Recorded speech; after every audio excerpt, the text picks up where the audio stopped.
السلام علیکم دوستوں، الباس ٹی وی میں خوش آمدید۔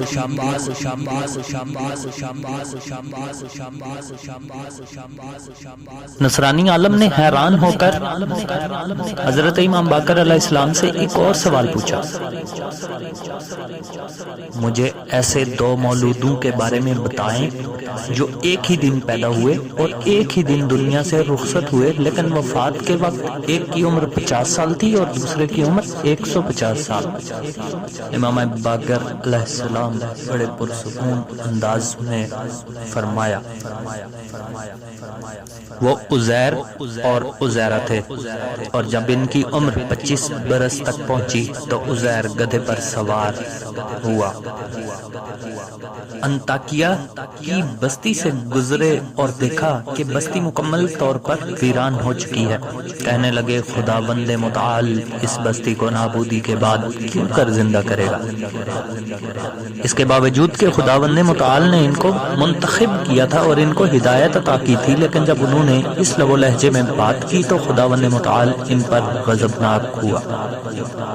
اور انہیں 100 سال تک موت سے دوچار کیا، اس غیر شائستہ بات کی وجہ سے جو وہ کہہ چکے تھے، اور 100 سال کے بعد انہیں ان کے گدھے اور کھانے اور پانی کے ساتھ اسی حالت میں زندہ کیا۔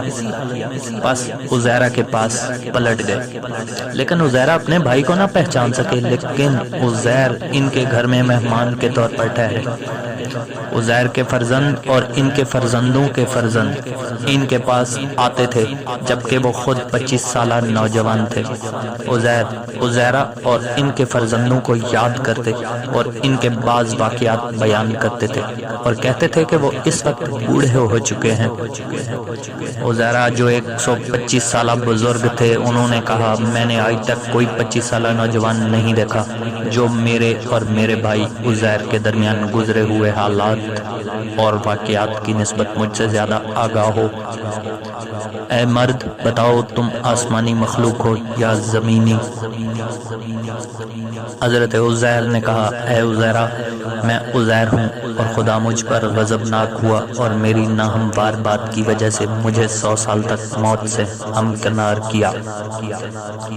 تاکہ مجھے سزا بھی دے اور میرے یقین میں اضافہ بھی کرے، اور یہ وہی گدھا اور کھانا اور پانی ہے جنہیں لے کر میں گھر سے نکلا تھا، اور اب خدا نے مجھے اسی حالت میں لوٹا دیا ہے۔ عزیرہ نے ان کی باتیں مان لی، پس عزیر 25 سال تک مزید ان کے ساتھ جیے، اور اس کے بعد وہ دونوں ایک ہی دن دنیا سے رخصت ہوئے۔ اسقف نے اس کے بعد ہر وہ سوال امام باقر علیہ السلام سے پوچھا جو اس کے نزدیک دشوار تھا، اور جب اپنے آپ کو عاجز و بے بس پایا تو سخت خفا اور غضبناک ہوا اور کہا، اے لوگو، تم ایک ایسے والا مقام عالم کو یہاں لائے ہو جس کی مذہبی معلومات مجھ سے کہیں زیادہ ہیں، تاکہ مجھے رسوا اور شرمندہ کر سکو اور ان مسلمانوں کو معلوم ہو جائے کہ ان کے پیشوا ہم سے برتر و عالم تر ہیں۔ خدا کی قسم، میں اس کے بعد تمہارے ساتھ ہم کلام نہیں ہوں گا، اور اگر اگلے سال تک زندہ رہا تو مجھے اپنے اجتماع میں نہیں دیکھ پاؤ گے۔ یہ کہہ کر عیسائی اس کو اٹھا اور نکل کر چلا گیا۔